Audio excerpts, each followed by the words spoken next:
Hello बच्चों, let's see the question first. A Carnot engine takes 10 raised to 3 kilocalories of heat from a reservoir at 627 degrees Celsius and exhaust it to a sink at 27 degrees Celsius.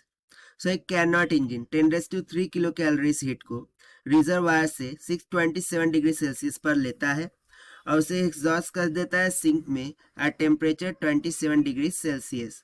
So what will be the work performed by the engine.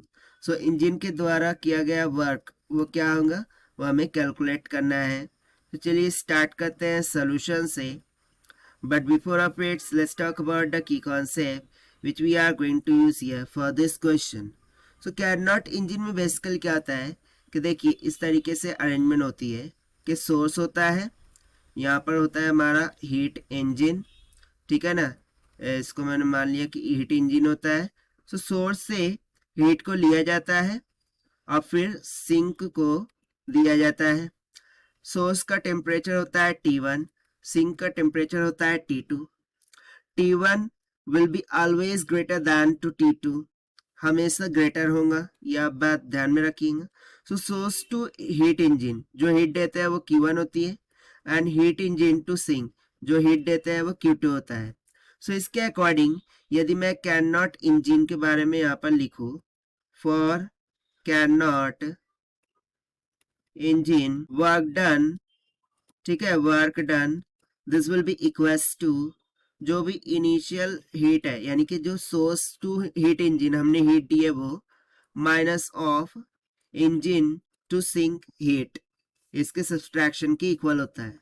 So basically हमें यहाँ पर देखिए Q1 तो पता है लेकिन Q2 नहीं पता. सो उसके लिए हम इसी में एक सेकंड कंसेप्चुअल फॉर्मूला लगा देंगे कि Q1 बाय Q2 ये रेशियो इक्वल होता है T1 बाय T2 के. सो फाइनली स्टार्ट करते हैं हम यहाँ से. तो सबसे पहले मैं सेकंड की कॉन्सेप्ट लगाऊंगा कि Q1 by Q2 this is equals to T1 by T2. ना Q1 हमें कितना दे रखा है 10⁻³ किलो कैलोरीज, राइट. सो इसे हम यहाँ पे सब्स्टिट्यूट करेंगे.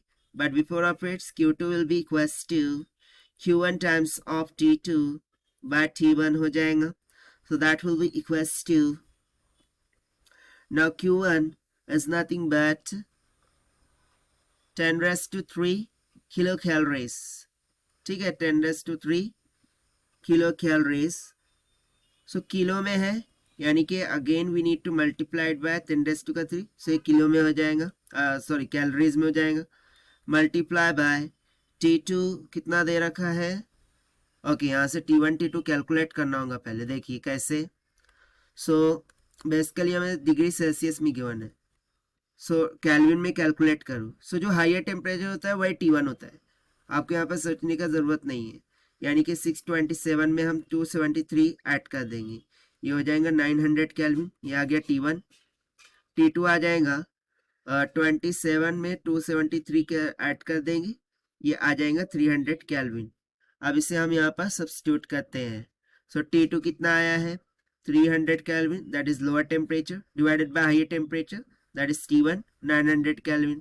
So 0 से 0 cancel, 3 3 are 9. So यहाँ से Q2 का मान कितना निकल के आ जाएगा 1/3 into 10⁻⁶ कैलोरीज की इक्वल. बट बेसिकली हमें क्या कैलकुलेट करना था, हमें तो कैलकुलेट करना था the work performed by the engine. तो सिंपली यहाँ पर हम कंसेप्चुअल फॉर्मूला फर्स्ट लगाएंगे कि work done is equals to क्या होता है Q1 minus of Q2. Q1 आया था 10⁻⁶ माइनस Q2 आया है 1/3 of 10⁻⁶. So this is equals to 3 1 3 3 minus 1 कितना हो जाएगा 2/3 इंटू 10⁻⁶ के इक्वल. और बेसिकली ये आंसर हमारा किस में निकल के आएगा कैलोरीज में. ओके ये आंसर हमारा किस में निकल के आएगा कैलोरीज में, क्योंकि हमें हीट भी कैलोरीज में गिवन थी. सो बेसिकली ये आंसर हमें कैलोरीज में मिला है, मुझे कैलोरी में नहीं चाहिए, मुझे तो जूल में चाहिए. सो देखिए 1 कैलोरी ये किसके बराबर होता है, ये नियर अबाउट मैं मान लेता हूँ कि 4.2 जूल के इक्वल है, ठीक है ना। सो इसे यहाँ पर सब्स्टिट्यूट करने पर ये हो जाएगा 2/3 इंटू 10⁻⁶ मल्टीप्लाई बाय 4.2। सो 3 1 ज़ा 3, 3 4 ज़ा 12, यानी कि नियर अबाउट 1.4। 1.4 इंटू 2 कितना हो गया 2.8 इंटू 10⁻⁶ जूल के इक्वल। सो देखिए ये हो जाएगा वर्क डन जो कि हमसे पूछा गया था throughout the question to find out, and this we have found by using the concept regarding the Carnot engine work done के फॉर्मूले से। So this is the required solution. I hope you understood well. Best of luck. Thank you.